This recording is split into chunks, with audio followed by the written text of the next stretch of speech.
So, the last video on OODA loop from me. If you remember what Choco and they were discussing about, they said a lot about how the process works and how to go from one of the steps to another and so on, how not to get stuck on the act and the typical mistakes that people are making while implementing the OODA loop. That's all great, but I want to step back for a second and think about the whole loop and why it is so important. For this, let's go back for a second of how John Boyd actually presented it first. And he brought it out with his concept of maneuver warfare. What is maneuver warfare? It's pretty much, he's saying that don't go force against force, but figure out how to distract your enemy, how to find the enemy's weakness, to accomplish your goal without losing huge forces. Because how it was done ages ago, both of the opponents started in the same place, they went through their OODA loop, and in the end they were both ready and they clashed. So this is pretty much literally two huge armies meeting in an open field. Someone there yells start, they smash into each other. Yes, we will find out in the end who wins, but there will be a lot of casualties, a lot of collateral damage, and lives lost that would not need to be lost. So to avoid this, nowadays we don't do it anymore. At least we are hoping that we're not doing this anymore. And the recent warfare has developed into a systematically finding the enemy's weaknesses. It has been done a lot in guerrilla warfare, for example. We might not like what Taliban did in Afghanistan, but it was very effective. But to look at the maneuver warfare, I would say that one of the best examples in this is what Germans did in the beginning of Second World War. The Blitzkrieg campaign. They managed to make huge armies surrender without going force to force with them.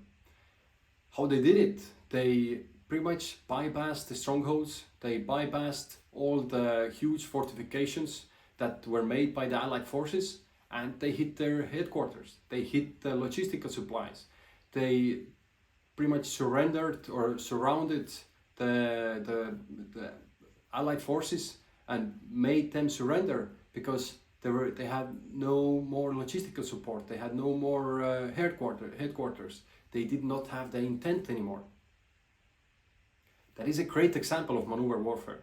So what we want to accomplish is actually hitting the enemy's OODA loop all the time with very often and small iterations. How it would look like visually is pretty much when enemies going through the OODA loop, you are smashing into it all the time, making him decide to go back and restart it or go through with wrong information. Either way, they are behind the loop and you have the advantage. It's actually very common in the civilian world and in the startup environment.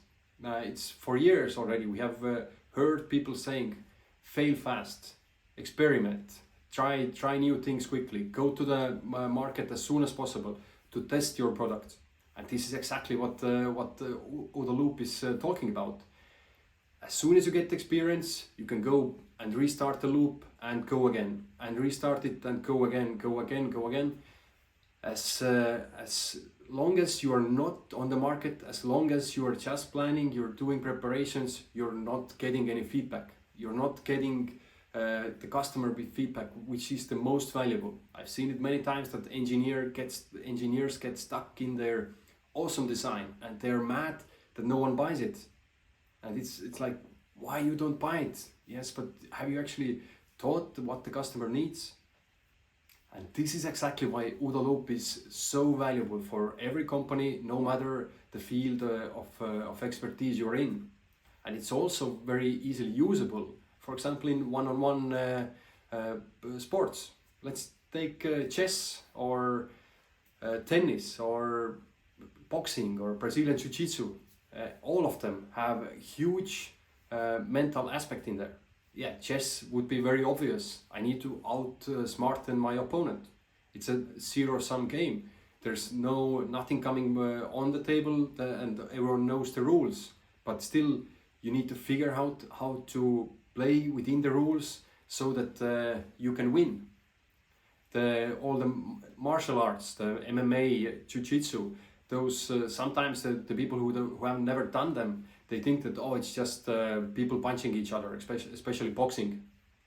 But actually it's a huge mental game, because you know what your opponent can do, but you have to outmaneuver him. You have to somehow get behind his defenses and to knock him out.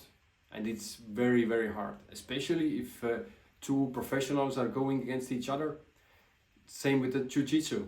There are huge amount of moves, but in the end, those are limited. So how to figure out how to get behind the defense of your opponent, it's a huge mental game. And if you figure out how to do it in the OODA loop, then you're a big step closer to the victory already. Because every one of those steps, the OODA, every one of those you can make smaller. You can make yourself go faster through it. And that is how you will make your loop go faster than the opponents, and that is the key to victory. So, this was Martin from Combat Ready. We are here to help you with preparing for your battles, whichever those might be. And our method is that train as you fight, exactly as we did in the military. Let us know if you have any comments or questions. We are ready to help you. And please, if you liked what you saw, please subscribe to our channel, and we will be happy to send you more content in the future. Take care.